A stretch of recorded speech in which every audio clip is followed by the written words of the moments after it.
માંડવી નગરપાલિકા તથા વાલ્મીકી સમાજના સંયુક્ત ઉપક્રમે તેમજ માંડવી નગર તથા તાલુકા ભાજપ દ્વારા ડોક્ટર બાબાસાહેબ આંબેડકરજીની 134મી જન્મજયંતિની શાનદાર ઉજવણી કરાઈ।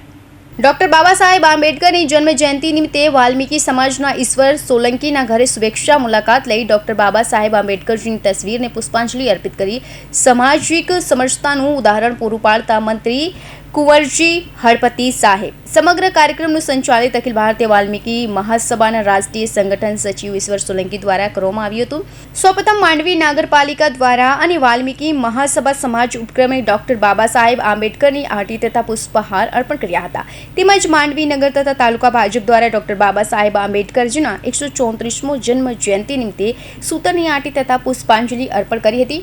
આ પ્રસંગે મંત્રી કુંવરજી હળપતિ તેમજ સાંસદ પ્રભુ વસાવા તથા પાલિકા પ્રમુખ નિમેશ શાહ, માંડવી નગર ભાજપ સંગઠન પ્રમુખ પ્રિતેશ રાવળ તેમજ તાલુકા ભાજપ પ્રમુખ અનિલ ચૌધરી તથા નગર તાલુકા તેમજ પાલિકાના સદસ્યો હોદ્દેદારોએ પુષ્પાંજલિ પણ અર્પણ કરી હતી। આ પ્રસંગે સાંસદ પ્રભુ વસાવા તથા મંત્રી કુંવરજી હળપતિ દ્વારા જણાવવામાં આવ્યું હતું કે ડોક્ટર બાબાસાહેબ આંબેડકરજીના જીવન ચરિત્ર વિશે વિસ્તૃત માર્ગદર્શન આપી એમના સંઘર્ષમય જીવનમાંથી પ્રેરણા મેળવીએ છીએ। માંડવી નગરની અંદર ભારતીય જનતા પાર્ટીની વિચારધારા હેઠળ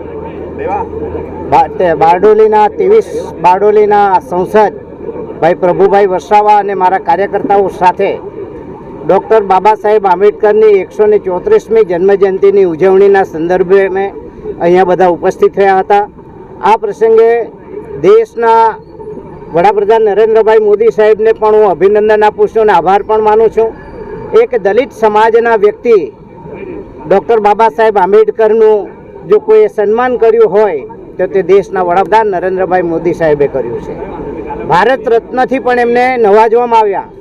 એટલું જ નહીં પણ દેશનું જે બંધારણ છે એ સર્વોચ્ચ બંધારણ આપ્યું અને એને કારણે આજે ભારત દેશની વ્યવસ્થા એક ભારત શ્રેષ્ઠ ભારત બની રહ્યું છે, વિકસિત ભારત દેશ તરફ પણ આગળ વધી રહ્યું છે। એના સંદર્ભે અમે બધા અહીંયા એકત્રિત થયા હતા અને બાબાસાહેબ આંબેડકરની 134મી જન્મજયંતિની ઉજવણી કરી છે। માંડવી નગરપાલિકાના સદસ્યો, કર્મચારીઓ તેમજ વાલ્મીકી સમાજના ભાઈઓ તથા નગર તથા તાલુકાના કાર્યકરો મોટી સંખ્યામાં ઉપસ્થિત રહ્યા હતા। અંતે આભાર વિધિ તાલુકા ભાજપ મહામંત્રી ચન્ના વસાવા કરી હતી। Hamirsinh Chauhan, Hind TV news, Mandvi.